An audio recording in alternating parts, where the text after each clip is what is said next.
Yo, what is going on? Welcome to another episode of the 3-on-3 Pod. It's your boy, Chris Williamson, out here for another week. Tariq is recovering from surgery. Didi is balling in Australia, so we have some very fine co-hosts coming in off the bench. First up, got streaming content producer for Brother From Another. She really does it all for them. Natalie Esquire. Natalie, what's going on, baby? What's up? How are you doing? Thanks for having me. It's really a pleasure.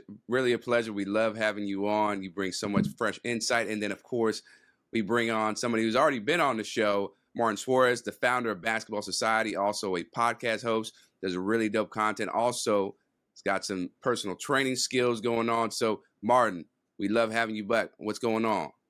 Man, good to be here. Always good to see you, Chris, and good to see you, Sister Natalie. Always good to be here to chop it up and talk some hoops with you, man.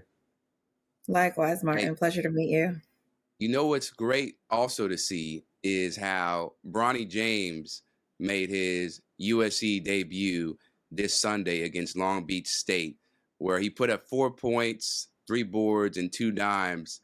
And that's not a great stat line, right, for a freshman, even though it was in 16 points or 16 minutes. But it's the fact that he's coming off a cardiac arrest. He had a cardiac arrest months ago, so we weren't even sure how this would all play out, whether he would even be able to play basketball ever again, because he does have a heart defect, as we learned from that cardiac arrest. So my question to y'all, and Nat, I'll start with you. What did you make of, I guess, the hype around his debut, the LeBron James and company family coming together, all of them supporting him, and the excitement around his high-flying plays?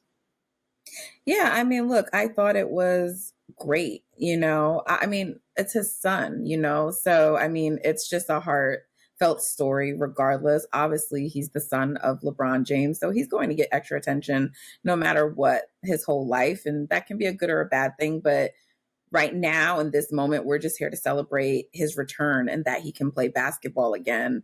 A lot of times with these heart conditions, it is an underlying defect. And so it can sometimes go a different way. So thankfully, he's okay. Thankfully, he's back on the basketball court.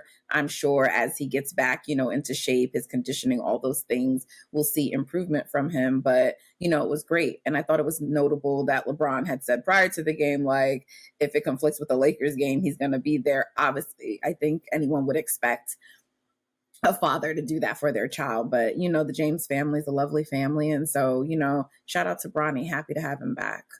Yeah, no, I just think it's dope to see him out on the court. There's a lot of anticipation around him because he's LeBron's son. The health scare it sucked because it's like, yo, we do want to see this kid play. The thing about Bronny James that's most interesting to me, just from a basketball standpoint, the kid is a dynamite athlete like his dad, sees the floor like his dad, has great instincts, great spatial awareness on the floor. That boy can shoot that ball, Chris and Nat. That boy can shoot that ball. That, to me, that is one of his strongest traits as a basketball player, which kind of separates him a little bit from his dad, who hasn't been known to be a great shooter in his career. So I just think he's going to be a really good player. I don't know how to really project his ceiling or anything. That the health thing, like Nat said, I'm glad to see him just get back. And he may not even be in tip-top shape yet. That's a great point, Nat. He may not even be in full rhythm yet. He just got back from a whole health concern. So I look forward to seeing him continue to progress. I think we're going to see more chase down blocks, more highlight level plays. But again, he can really shoot that ball, man. He looks like a really sound, sharp college basketball player right now. And that's really exciting for me. Well, the way the league is going, that will bode well for him to be a good shooter. Obviously, it'll extend his basketball career. Yeah, and I think he's also, like, he's got all the measurables and the skills, to be an NBA prospect. Of course, he's not going to be in the same vein as his father, but that's a really high bar that's unattainable. But I do think he has a future in the NBA, and especially, as you pointed out now, with the shooting, if he's able to really lock in on that and become a knockdown three-point shooter, he will have a lot of chances to make people happy on the other level when it comes to the NBA. Because that is what the game is about right now. And the chase down block, Martin, it felt poetic that was one of his first highlight plays. And the only thing I wish was the announcer said blocked by James so we could do like the side by side, but he said blocked by Bronny, of course. But just seeing his elevation and how it looks so similar to his father, that gave me chills. That definitely gave me chills. And you know what doesn't give? He's 6'2". He ain't 6'9" like his daddy. He's about 6'2", 6'3". Like, let's not forget. And I think his favorite player is Steph Curry. Like, Steph is his favorite player. So, like, look at who he's watching and studying and how he plays. He does have some of his dad, but bro, everybody ain't gonna be 6'9", 270, including his oldest son. Right. So I think he's making the most out of what he has. No, he definitely is. And that's what you want to see from a guy with his size and all the expectations that he has on him. Speaking about expectations, LeBron has surpassed all the expectations that people put on him since he came to the league as an 18-year-old. And what did he do, y'all? This past weekend, he just added to his legacy with another championship. We talking about the NBA in-season tournament. He got the first ever, in-season tournament MVP in the finals, beating the Indiana Pacers, Tyrese Halliburton and crew. Honestly, I know, Nat, you have some very interesting opinions on this. I enjoyed the in-season tournament. It's not perfect. It's definitely a lot better than what I thought. But, it's funny because you're thinking, okay, these players are not going to be that locked in for, extra $500K, whatever. But then to see the level of play just rise and rise as these games go on and you see how much passion there is, I'm all for it, Nat. But what do you think about people sometimes trying to discredit LeBron getting this title because of what happened with the bubble, where it's like, oh, LeBron, of course, he gets this. So now everybody thinks he's like finest thing since sliced bread. I think we got to stop using words like title. And I get that it was called a championship, and stop trying to make this more than it was. They won a championship. Yes, we got our jokes off about the bubble. It was fun, and we still get them off. And it is what it is. That's just what it's going to be. And they got to get over it. Okay. Lakers fans, LeBron fans, they too in their feelings. But I'm a Warriors fan, right? And I got to always hear people talk about 2016. Get over it. But with respect to this, like, first of all, I know for a fact that everyone was not loving this concept from the beginning. First of all, there's tweets going back all over Twitter where people are like, no one asked for this. Why are we doing this? So we need to stop fronting and pretending that everyone just loved this from the beginning. It was a very we need to see what's going to happen, right? And then I have been on other shows talking with people who have criticized them and been like, oh, whatever. There's headlines and all kinds of articles written where people were like, So, I think a lot of this, and look, I'm an older NBA fan, even if I don't look like it. So I've been watching the NBA since Magic for a very long time. This does not move me. I don't dislike it. It just doesn't move me. It's not compelling. They designated a few in-season games and said, okay, regular season games said this is going to count towards the IST, right? And then there's just one championship game, and that doesn't count towards anything. The stats don't count. 80, 40 and 20, had this great game. And where does it go in the stat books? Nowhere. It goes nowhere. And prior to this, the Lakers said they weren't even going to hang the banner. And you know what? I believe Adam Silver made that call. So yes, while I had fun clowning the Lakers yesterday, right, I do think it was a league thing. I think the league pushed the Lakers to hang some sort of banner because them saying that they're not going to hang it delegitimizes it, right? If they don't hang it, you had 80 right after his post-game interview saying yes, I know it's not the real thing. If the players themselves are saying this, that's why it's okay, it's cute, but it doesn't mean that much to me. And I don't think it means that much, for players' legacies. And when we start popping champagne bottles and coming up with all tournament teams based on 5 games, come on.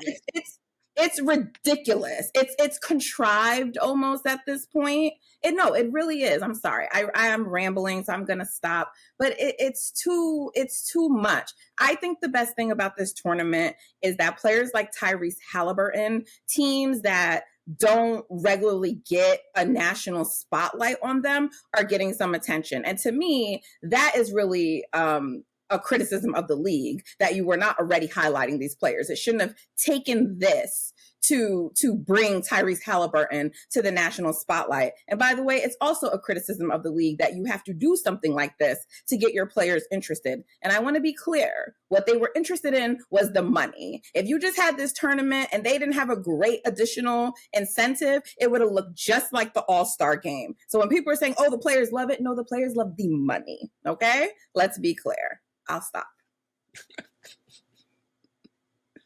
Martin. I'm sorry. Like, it's just too much. It's too much. That just gave us the whole sermon. I agree so much with Natalie's sentiment. It's actually scary.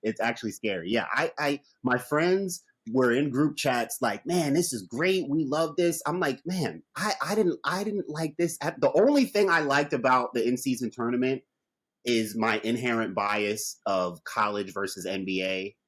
I like one and done games. I always tell my guys, I'm like, man, you guys don't know, until you cover the league, you don't know how stressful it is to have to cover a game 2, a game 3, a 7-game series. You got to analyze every game, every piece. The series is totally different game to game. I enjoyed the one and done. I enjoy NBA guys having to show up and say, we got to play tonight. There's no adjustments game 2. We'll make adjustments in game 3. No 2-1, no 2-2. No, you got to win this game or you go home. That's the only thing I did enjoy about it. But what I can't enjoy is not understand. I didn't understand anything from the beginning. The groups, the tiers, who plays who plays. I'm like, just tell me who's in the Final Four or who's in the Elite Eight. Like, just show me who's there at the end, and I guess I'll watch. My takeaway was that I think the fans drew the excitement for this. Like my friends who were watching games like, yo, this seems a little more lit. It's only because the fans, I think, like, who were at the games were pretty invested too, because it creates more of a college atmosphere. It's a one and done game. Pacers fans feel like they can beat the Lakers in a championship game because it's one game. We don't got to beat LeBron out of 7 games. We just got to win one game. So I like that dynamic of it. But I don't like not knowing the dynamics and who plays who. I think they should. I know they're talking about ideas to add a little more to it, do some different things.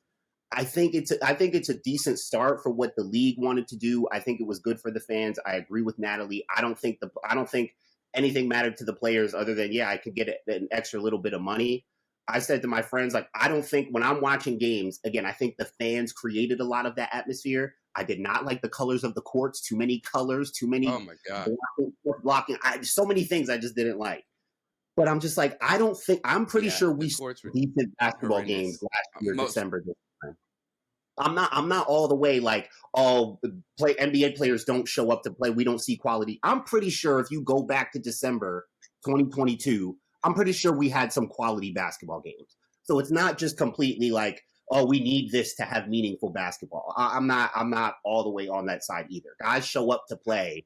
I'm not saying NBA guys play their hardest every single night. We know that's not the case, but we don't need this to just save meaningful basketball. That's my takeaway. No, that's fair. Yeah, we don't need to save it, but it just adds a little more intrigue and pop, right? A little more juice. And I don't know. I feel like I think it did. I think so. They marketed it. They tried to make it into a. I think it created intrigue. I think so. Yeah, it did.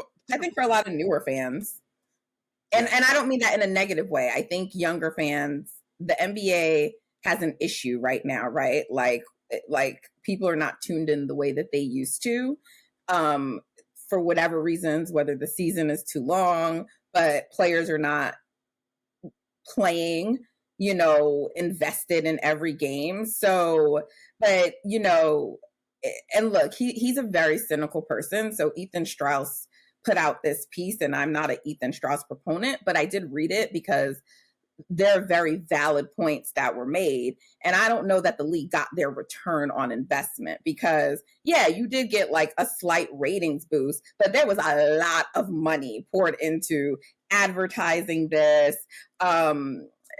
Also in terms of the courts, just everything. And like they tried to sell it to Netflix. Netflix was like, no, I'm good. Now I you know, and so because the idea is that they want to package this and ultimately sell it. This is not just like to get a few extra little bumps in ratings, right? So they have to get it to be a compelling product. The fact that the players were a little bit more engaged and fans liked it and it got a little bit more buzz around a regular season game, I don't know that that's going to justify all of the money they're spending to advertise it, you know? So like, yeah, there's been some great pieces that have come out about what can be changed about it.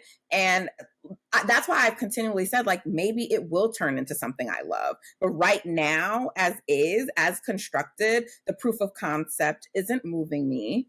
And also, like, I'm not going to be like, oh, you know, Anthony Davis is on the all tournament team. Means nothing to me. Means nothing for legacy purposes, you know. And like everyone's like, yeah, this is the 80 we know. This is the 80 we know. Yes. Can we see this 80 over a 7-game series? Can we see that? Because that's always been the issue. Not whether he can do it for one game, but whether he can do it for over a series. So I'm sorry, great 80. You had a great game. Now do it over an entire playoff run. Do it over an entire series. Do it.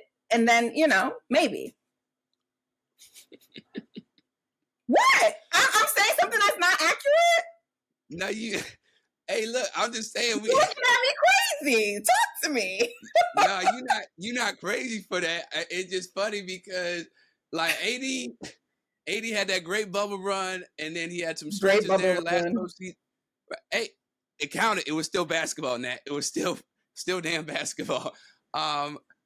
I just feel like people they don't really appreciate AD for the moment that he gave us, right? It's okay, do this every other time. Like, I understand that argument. Fault is that? That's his fault. That's not our fault.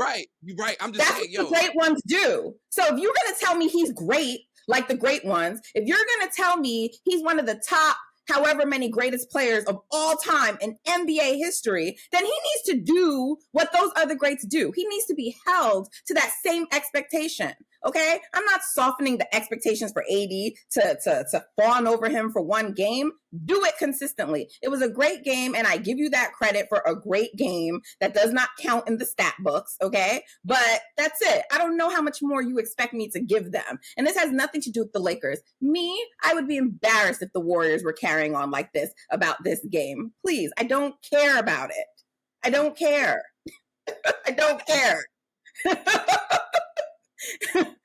Let's play on. We have the rest of the season to go. Oh my goodness, Lord. Nat, Mar, you got to help me out here, but I don't think you're gonna help me. Hey man, out. I told you, for the most part, I'm drinking Natalie's Kool-Aid, dog. I go to her church if she was a pastor. I'm picking. I'm telling you, I can't. It's hard to argue with that. Listen, I do hear you, Chris, because sometimes I find myself trying to stick up for AD because it's like, yo, when he goes 40-20, like, you know, man, it looks great. But then, you know, in 2 weeks we could be calling them street clothes again. So it's tough. It's tough, man. It's tough with AD. Like he does have to. I think he could use another dominant playoff run. I think he could use that just for his resume. Get the bubble thing off his back. You know, if he could get one more run in him, I think people like Natalie will ease off him a little bit. And the thing is, I don't even be on 80 like that, to be honest. I've never been someone who likes to knock players for missing games because with him, I don't think it's like he doesn't take it seriously. You know, I just think first of all, taller players have a harder time with their bodies. We know that historically, right? And so it's not his fault that, you know, his body doesn't maybe hold up. But the point is still, like, even when he is on the court sometimes, he doesn't always have that aggression. He doesn't always have that dominance. I don't know if it's because his body isn't feeling right. I don't know what it is. All I can do is evaluate the play I see on the court, you know? So I truly don't attack him. That's not even what I do. I just I'm not like, it was dope that you did that in a game, but like, I'm not moved by it, you know, and I'm not moved by the tournament. That's all. I really don't dislike it. I'm just not, it doesn't move me. It doesn't compel me. Okay. All right. Fair enough. Fair enough. But I do know something that does move you, and that is a lady by the name of Dawn Staley up there in South Carolina. People thought Dawn Staley and her South Carolina Gamecocks were going to fall off a lot coming into the season. They're like, you lose all your starters, right? You got 5 of them who were drafted in the WNBA. I mean, there's all these other players who are coming in, you know, Juju Watkins, you got Hannah Hidalgo, right? So many other talented people, teams that are going to be more competitive, Caitlin Clark, Iowa. And lo and behold, South Carolina is the number 1 team at this moment, 9-0. And they have not rebuilt. They have reloaded. And I think, as Dawn pointed out, they have renovated the hell out of their team with new pieces in the lineup, players who haven't had that same type of experience because the freshies class took over so much of that time. And it's really a testament to the culture and the coaching expertise that Dawn Staley has instilled in her team and in her program. And I'm going to be honest, y'all. I thought South Carolina would be a good team going into this year. I knew they had talented people coming in, returning, that were going to be in new spots, but I didn't expect them to be undefeated at this point, and I damn sure didn't expect them to be number 1, competing the way they have against top 10, top 15 teams, top 25 teams, and getting it done day in and day out. So my thing, Nat, is what really has stuck out to you about the way the Gamecocks have come out the gate to really establish, like, yo, we may be young, we may be new, but we coming. We ain't scared of nobody. Right. Yeah. I mean, I think that's just a testament to Dawn Staley, right? Like you said, and the culture that she set, and they embody her personality, right? And so, look, these players, I'm sure they heard the chatter, they heard the talk, so they probably feel like they got something to prove. I think one of the biggest things that Dawn addressed was the shooting, right? We saw that affect them in the Final Four. And so that, you know, because we know she's going to have her players playing the right game. We know she's going to coach them properly. She doesn't get the credit for being an X's and O's guru and you know, all of that. It's always about sort of like toughness and these words that are used to describe her team. But she is a legit bona fide coaching guru. So like, I had no, you know, coming into the season, you know, when I was like sort of previewing the season and looking at it, I was just like, don't sleep on Dawn. I kind of questioned South Carolina's ranking. I thought it was a little low to begin the season. I understood like LSU and Iowa being ahead of them, but there's some of the teams I wasn't, you know, I thought maybe it was a reach, but I love what they've done. And they win a different way each game, you know? And so it shows their versatility. And I just think what she's done is incredible. I think the squad is incredible. And the thing is, they're so young and there's so much room for growth. So just imagine what they're going to be in a couple of more years. I mean, it's a beautiful thing to watch. Yeah. I mean, Natalie touched on the biggest thing with South Carolina for me is the shooting. I feel like I'm watching a totally different program. I looked it up yesterday before this most recent game that they played. So through their first 8 games where they were 8-0, they had made 58 threes. The past 3 seasons, in their first 8 games, they hadn't even hit 45 threes. So that shows you that there is more of an emphasis and personnel wise. It's not just Dawn saying, hey, we're shooting threes now. the personnel is to shoot more threes. Mylasia Fulwiley, if you knew about her coming in, you knew they had one of the best freshman talents coming in. And I got familiar with her in the offseason coming in, and I'm like, whoa. I haven't seen something like this that Dawn's going to have since Zia Cook was coming in. And Mylasia looked totally different than Zia Cook, like just Totally different. And we saw it right away in that first game against Notre Dame. Put him behind her back in transition. Like, she's just different. And Dawn kind of put the reins on her a little bit, said you got to get better on defense. Hasn't been playing her as much. But even when she comes in the game yesterday, she comes in off the bench, hits 3 threes. So you have talented players who, by the way, they still put the ball inside. So for me, the fact that you have now this 3-point array attack that you can come with, Pow, Bree Hall, Malaysia's hitting threes, Raven Johnson's more comfortable and confident shooting the ball. She has something to prove going back to last season. That they're shooting the ball well, but they're still going inside to Camilla Cardoso. Chloe Kitts looks phenomenal for them. I love how she plays off of Camilla as their secondary big. She's long, she's athletic. Chloe Kitts, she's tough. So the balance of their roster is incredible, and it's probably the most balanced I've seen since watching them, during this Dawn era, mainly because they're way more dynamic shooting the 3 now. For sure. Way more dynamic, and they have people who are able to really contribute when they need to the most, or different people who can close, like whether it's Tahina Pow one game against Utah, or it's Breezy Hall up against UNC. And that just shows you, and I think one quote that really stood out to me after the Utah game from Don was, "This is the worst we're going to be." So just imagine what we're going to be in March, in April. Like that is scary. That's crazy. Yeah. What, she hit him with the Dion? Like, y'all better get it. Wow. Yeah. But because you see it, right? They have a lot of chemistry issues sometimes, or they're not on the same page. They're very careless with the ball, where it's unforced turnovers, not like it's great defense. But then, and the other thing that I like about this team is Dawn, when they're struggling and teams are coming back on runs, she don't be saving them. She not Captain Save It, right? Y'all figure it out.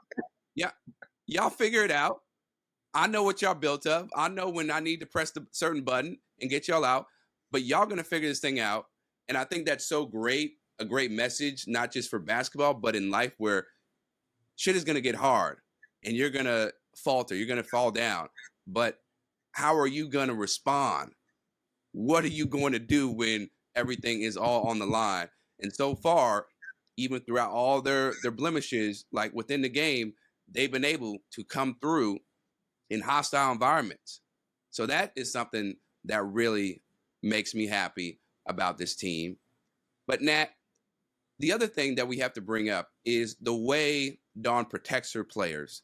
Because, Dawn was talking about, or Martin was talking about how Chloe's tough, right? Raven has something to prove, revenge on her mind after Kaylin, shoot her off in the Final Four game. And they're blowing kisses to the crowds, the Cameron Crazies. And Dawn was like, we not doing that. That's not who we are. And even though we understand the spice, Dawn is going to make sure her players are looked at in a certain way that is uplifting. And I don't think she gets enough credit for that, especially when you look at how her rival with LSU, that super squad, Kim Mulkey, that's a whole different tune, a whole different approach now. Oh, agree. Look, I've been talking about this, regularly, and they've been coming for me, and I don't give a damn, because I think she is the perfect example of what it looks like to protect your players. And come on, Dawn is from Philly. Like, we know she don't inherently have an issue with trash talk, but she understands, like you said, the stakes, how her players are depicted. And also, you want them to be focused. You don't want their heads to get too big. So she's like, all right, we need to have a conversation about this. Just like when a couple of players broke rules and she brought them off the bench. Like, yeah, y'all not going to start because you violated team rules. She addressed it, explained it, and guess what? There was no more conversation about it afterwards. No one was speculating about why something happened to these players because she handled it properly, okay? And that is how you protect your players, right? That is how you coach a team. And that's also, by the way, how you deal with the media. Like just and she's not even doing it like to try to show Kim Mulkey up, right? This is just who Dawn is. This is who she is. And so she's had so many moments this season where I'm just like, man, she's incredible. Like, I want to spend entire shows giving Dawn flowers, even like what she did by playing Morgan State and explaining why she continues to play MEAC schools. Like, she's so dope. Like, she's such a dope ambassador for the game, the women's game particularly. But, I'm forever in awe of her, of what she does. You in awe of her too, Martin? I hope so, because this ain't easy for somebody who rocks the way she does. No, man, I absolutely am. And I want to say this too. I have been Zia Cook. I after last season on my show, I talked about how, and I would say this watching South Carolina over the years. Their assistant coach, Jolette Law, she's a friend of mine. And I went to see them play against Temple. I think this was Zia and Aaliyah's freshman year. They played at Temple. And I was excited to see Zia Cook. I watched her highlights in high school. I'm like, man, I can't wait to see her, how she looks. And Dawn kind of had her on a leash freshman year. She wasn't doing all the things. I mean, no player is exactly the same in high school as they are in college. There's always a transition. And I talked to Coach Law after the game. I'm like, how's Zia doing? Like, what's the vibe? How are you encouraging her? What's the mood? And she kind of told me some things about how they were just trying to teach her how to play college basketball. That's always the thing. And I've been somewhat critical of Dawn in terms of giving more freedom to players like that, her most talented, creative players on the floor. Now, I completely respect and understand her system. She's a Coach Stringer disciple from Rutgers. Coach Stringer is one of my mentors. Coach Stringer was a defensive coach. Dawn is a defensive coach. Coach Stringer was known to be a little rigid, a little traditional, old school. Dawn has kind of taken on that mantra as well. But I want to say this, because I said this on my show. I would never go as far to say that Dawn has this rigid. You can't accuse her of not creating an atmosphere of fun, right? So we're talking about her and Kim Mulkey, right? And this contrast. It can be easily, and I think this is so important, especially for players coming in, observing this stuff. From the outside looking in, especially after last season, if you're a player, you could easily, if you had LSU, South Carolina, you could easily think, LSU is where I could have more fun. I can be myself. They let girls do this. They let girls talk trash on social media. Dawn won't even let Raven talk about gang on the camera. So, like, if your wife's a player, you may think, like, I don't know, South Carolina. Like, I know it's a great system, great program, culture. I'm going to grow up as a woman, the great coach. Like, I know I can be great. But LSU, I might have more fun. I don't think it's that black and white. Mainly because of when you look at Dawn in practice, Dawn's doing the chicken head in practice. So you got to watch and see. It's not all just discipline and military. She's not like, just the coach pop and just like, oh, we're going to be strict all the time. She has a standard. She sets a standard, but there is balance. I think those girls are having fun. I think there is a culture and an atmosphere of fun that people may not speak about enough and point out enough, because you see, again, the counterpart, you see how they get to be themselves in LSU, and it's this whole freedom of character and spirit and stuff. You can talk trash, you can do it. And South Carolina seems like it's kind of the other side, but I don't think it's that black and white. I think Dawn has a great balance of discipline and having an atmosphere of fun with her players. Yeah. Ironically, sorry, Chris. I just, it's not black and white in terms of the issue, but it's black and white in terms of the other dynamics at play, right? And I think you said such an important thing where you said, like, Dawn won't even let her players do gang.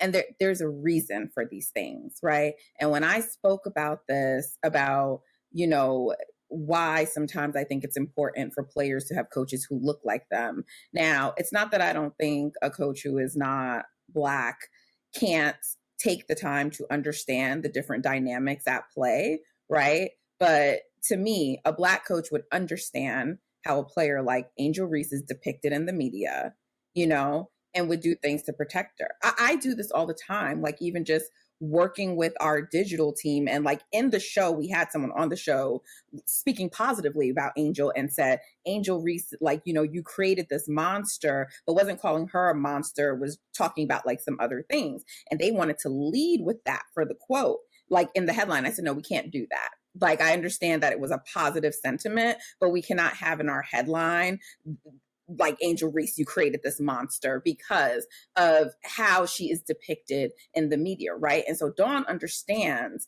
that having the players doing gang and all, she knows the things that are said about her team and her players. So like she's protecting them when she stops them from doing certain interactions. And unfortunately, it's not fair, but it's a way that all Black people have to move in this world in various settings, right? We have to code switch. We got to talk differently. We got to do things in a different way. And Dawn gets that. She's intimately, you know, in tune with that and understands that in a way that Kim Mulkey does not, or does not care to understand. And so I'm not suggesting that I don't understand, but I am not these players, why players choose to continue to go play for her in that program. But it is very black and white in this country in terms of, you know, how those players are going to be looked at. And that's why it's so important, in my opinion, for the right coaches to be coaching some of these players.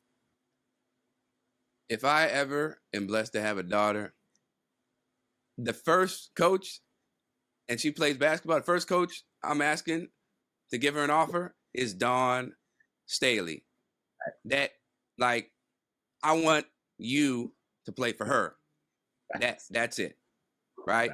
Kim Mulkey, not a chance in hell. And I know she's no. Dawn Staley, she gets it. She understands. She can protect her players, and she can hold it down for the culture as well, right? And going back just quickly before we get to our next topic, going back to the gang, y'all were referring to what happened in Paris, right? Yeah, I think they were in Paris. It was like the team photo after. Yeah, they're in Paris. Yeah, right. Yeah. So apparently that was a Gamecock sign, from what I learned, right? But she also understood, like, we're not doing that in this moment. That's not the time for it, right? On this stage. And so, again, it's being intentional and understanding how your players are going to look. And, yeah, the discipline I really love. But speaking of discipline, Zion Williamson, my fake cousin, he needs some more discipline with his conditioning. He does. But you know what? I think we need to have that conversation responsibly. So I hope that we can take the time here to do that. And I believe we will. I think it's totally valid to be critical of Zion. I also think it's valid to listen to what Zion has told us in the past, right? And we have an issue in general in this country with how we talk about people's size and their weight, right? So some of the conversations for me have been uncomfortable, what I've been seeing in the media, the discourse, you know, around him. I am not comfortable with how quickly people are to call this man fat or to call other players fat. He's not fat, even if he's out of shape or conditioning. He's not fat. And even if he is, it's like, it's just, it feels like it's bullying, some of it. It feels like it's an attempt just to be mean, right? There are some people who struggle with eating the right foods.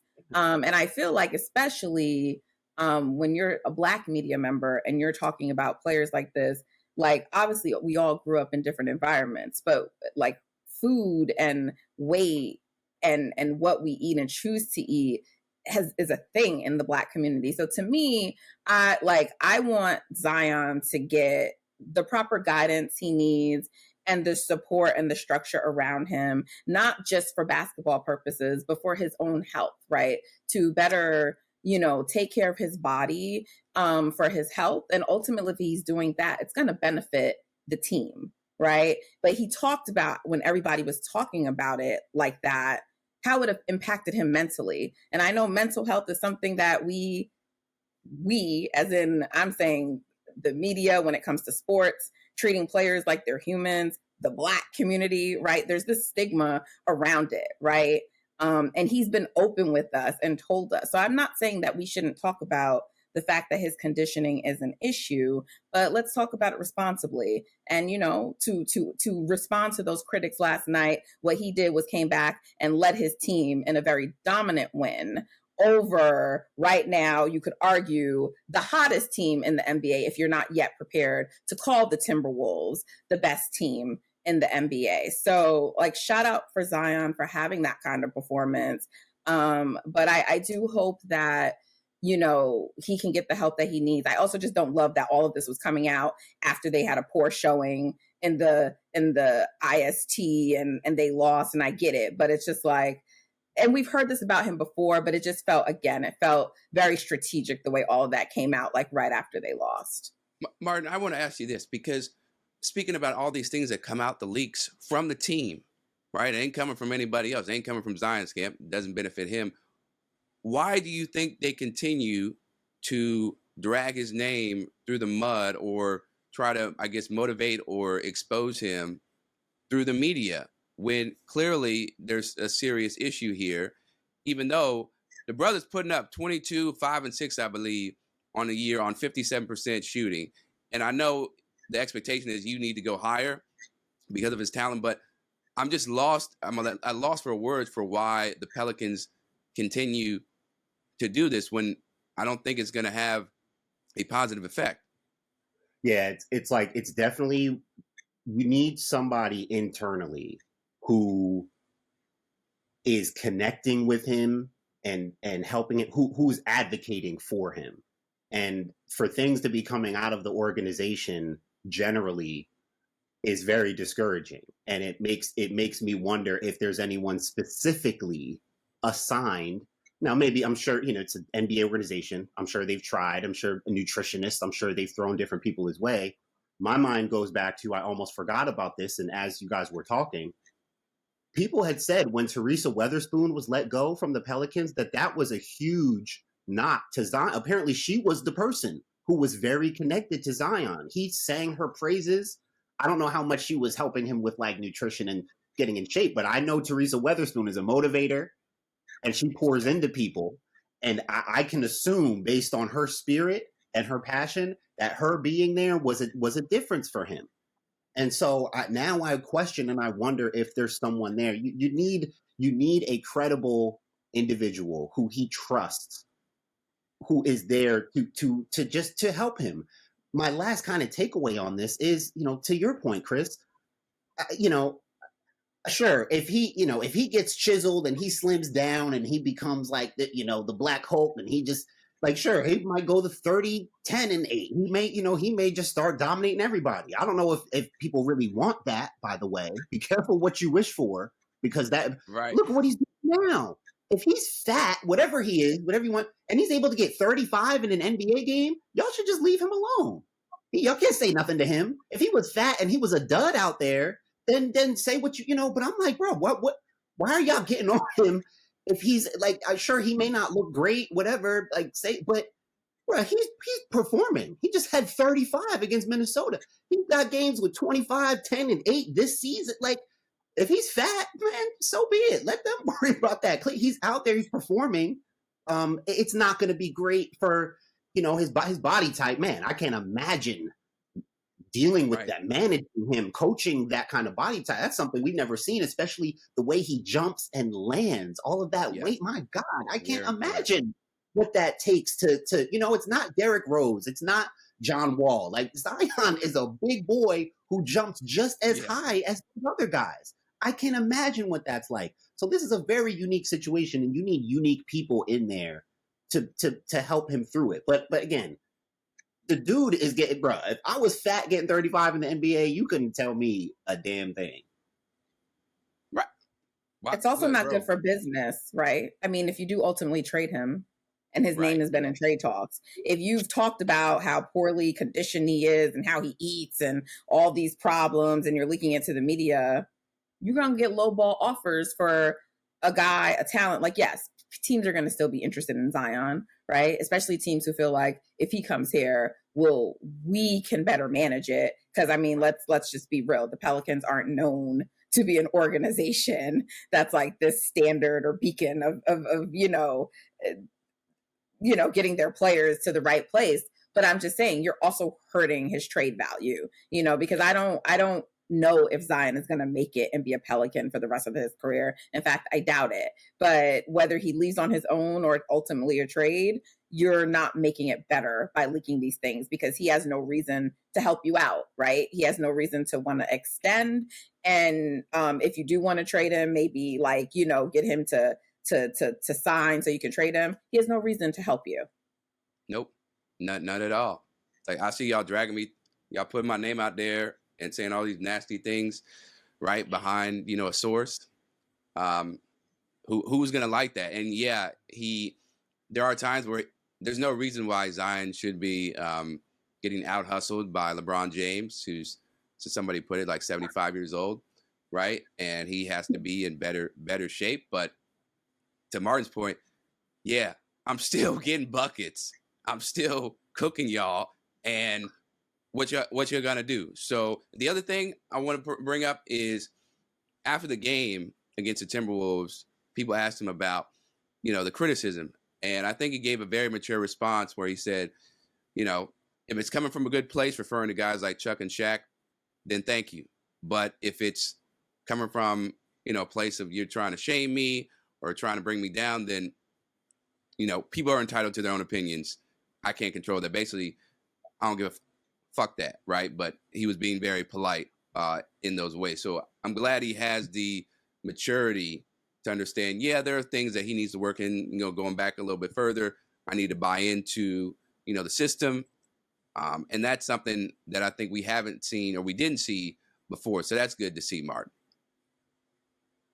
For sure. Absolutely.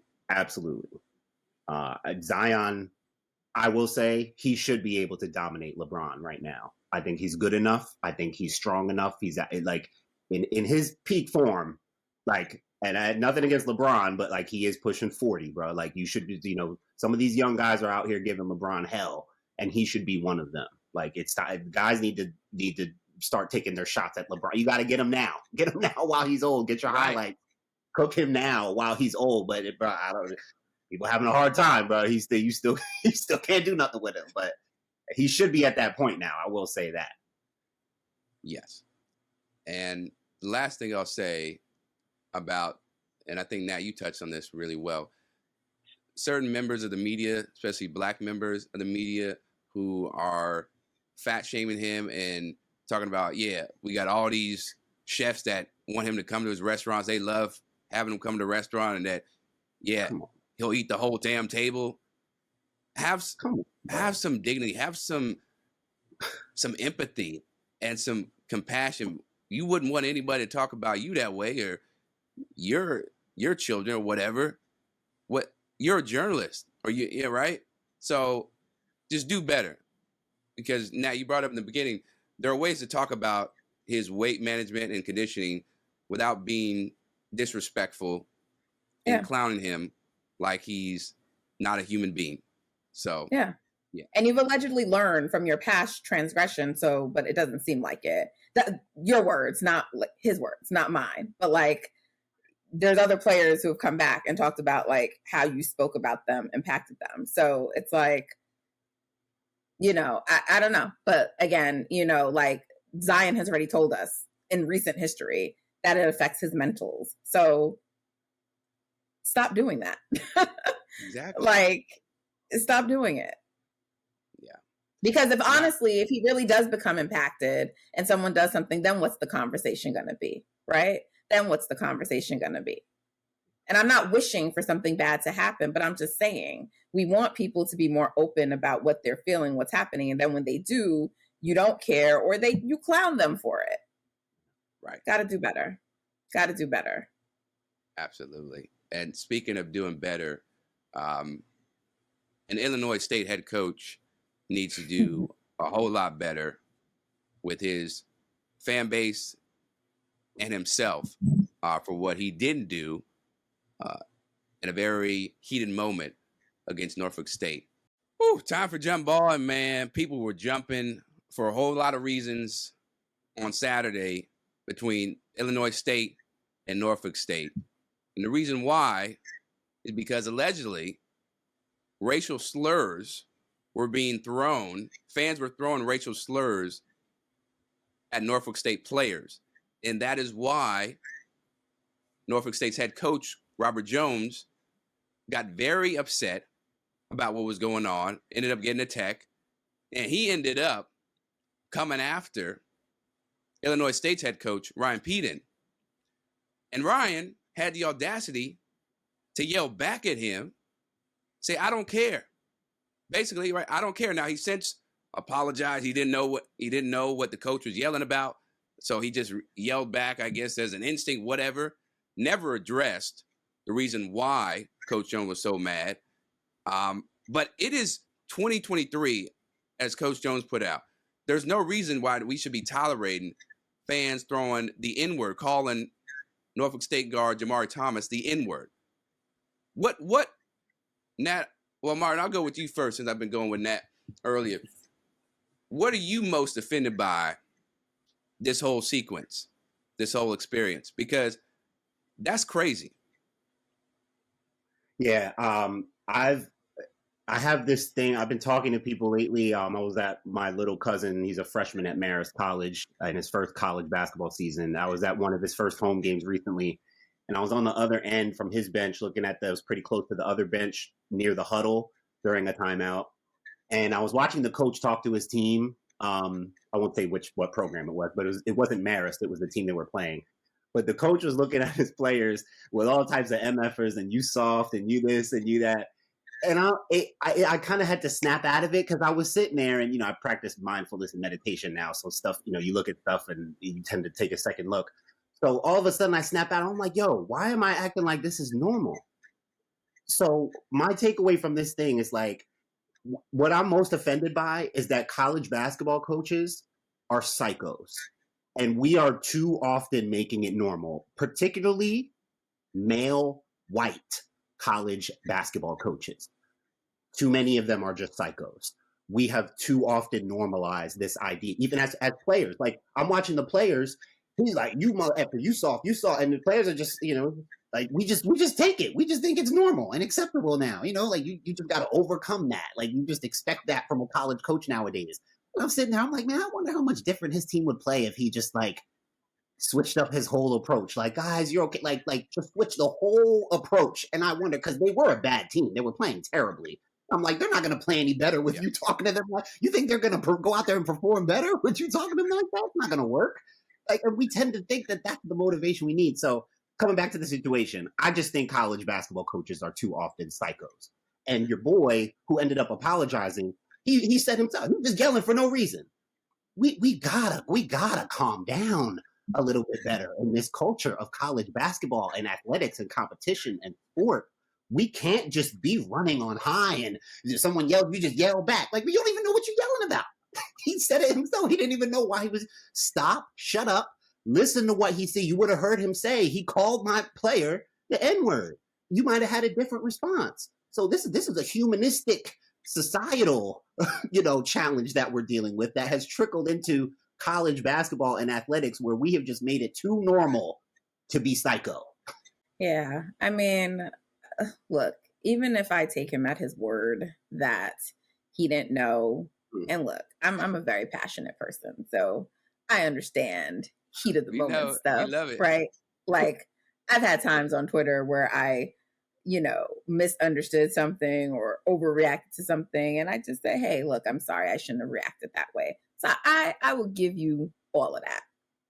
But for me, Chris, it's the apology. It's like there was no condemnation of what he said, and to me, of what the alleged reasons were for why it got to where it was, right? And even if you want to say you don't know if someone said it, you couldn't prove who said it or any of that, you can still make the generic blanket statement like, we don't tolerate discrimination of any kind, racial epithets should not, whatever it is, but just to not acknowledge it at all, for me, is problematic in the response. So therefore, I don't care about your apology, because it's like, you've already now told me you were just being rowdy to be rowdy.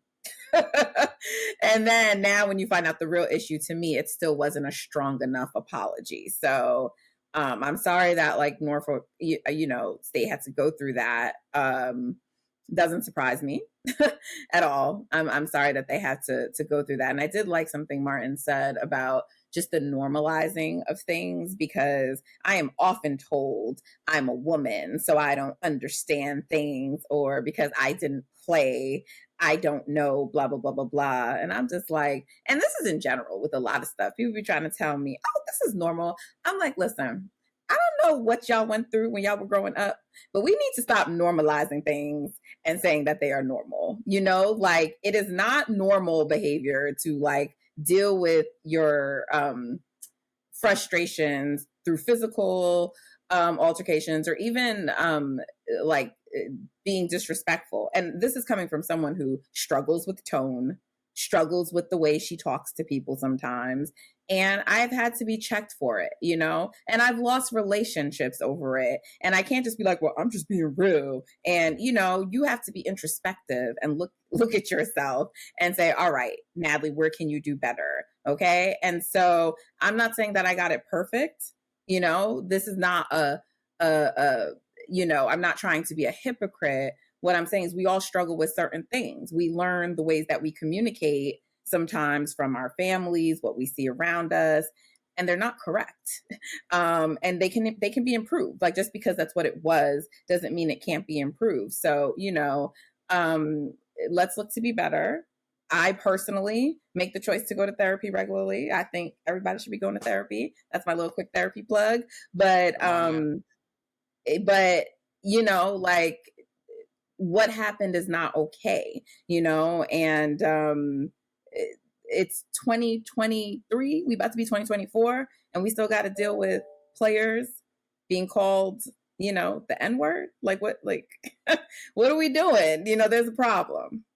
Yeah, big problem in society, and I don't understand how his players, Coach Peden's players, probably could feel comfortable playing for him. Of course, there's power dynamics and all that, and they're young, impressionable. But yeah, I'd be in the transfer portal the second I saw that interaction, and how he did, and the way he responded with the apology. Yeah. And we got one more topic before we get out of here, because I know y'all busy people, very important to the rest of the world.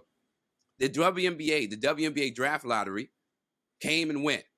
And guess what? The Indiana Fever got the number 1 pick once again. Aaliyah Boston was in the house to get it. Los Angeles got number 2, Phoenix 3, 4 Seattle. So quickly, Martin, is Caitlin Clark, if she decides to come out, which I expect she should, do you think that's a really good fit for her in Feverland? 100%. Bruh, Caitlin Clark and Aaliyah Boston? Yeah. Forget about it. Positionally, makes perfect sense. Caitlin is a great lead. She can play on the ball, off the ball. She looks for her rim runners. We know what she can do shooting the 3 ball. Like, bruh, Caitlin, the best situation for her is to go in to play with an elite big or some other elite complementary player. Bruh, Caitlin and Aaliyah, yes. The answer is yes. That will work. That will.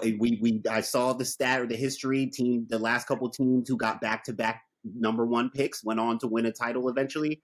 But Caitlin and Aaliyah, that is the foundation of championship Indiana Fever basketball. Absolutely. Hell of a 1-2 punch. It's going to be interesting because of the 2 fan bases that support these players, having them come together now and support them on the same team. Look, I'm excited about the prospect of what it can be. I'm also, I don't want to go here yet because we don't know what she's going to do, but I'm also just a little concerned about, I hope this doesn't occur like we see it often on the NBA side of things, where now it becomes this like, who's the number 1 and who's the better player, and comparing 2 teammates, like, which I feel like is inevitably going to happen. But, like Indiana even though it may not be apparent from their record this year, Aaliyah Boston improved them so much, like they, tremendously. And they were a team many times at points in the season. I said, they're better than their record reflected. I know you are what your record says you are, but they were in games. They were competitive. This would be like just incredible. So I hope Caitlin does go. I need all the people to be quiet about, oh, she should stay back to win. First of all, I was not going to win. So you're saying silliness. And secondly, you know, like Caitlin Clark is not going to have any problems getting endorsements at the pro level. So she does not need to stay back for NIL. Stop misrepresenting information, you know, like she can go to the pro level and still get those endorsements. So I would love to see Aaliyah Boston and Caitlin together. And I hope that happens. And my only other comment really about the draft, because we don't know who else is going to come out. We don't know if, you know, I hope they all come out, right? You know, like Paige is up there. You know, so there's lots of players, but one thing I'll say is like, we don't really know what's going to happen with Angel Reese. And I've seen her outside of the top 10. I've seen her inside of the top 10. But one thing I don't love with like a lot of these descriptions about what she will add to any team she goes to is toughness. You know, can we think of other ways to discuss what Angel Reese will bring to a team besides toughness? And I'm not saying that it doesn't matter, but like, come on, guys. Talk to Andrea Carter if you guys aren't sure how to describe players, okay? All right, I'm going to just leave it there. I'm totally for it. Like, use your words, use your vocabulary. Be intelligent. Don't be so lazy with your nouns. Be like Martin Suarez, right? He'll break the game down like no other. So, yeah, be like Martin. Don't be lazy with all that toughness talk. But yeah, Caitlin Clark, Aaliyah Boston, that 1-2 punch high-low would be phenomenal in box office. And on that note, that is all the time we have for this episode of 3on3 Pod. Make sure to listen to the 3on3 podcast on iHeartRadio app or wherever you get your podcast. You can follow us on Twitter at the 3on3 Pod and Instagram 3on3 Pod. We'll see you next week. Appreciate y'all, Nat and Martin.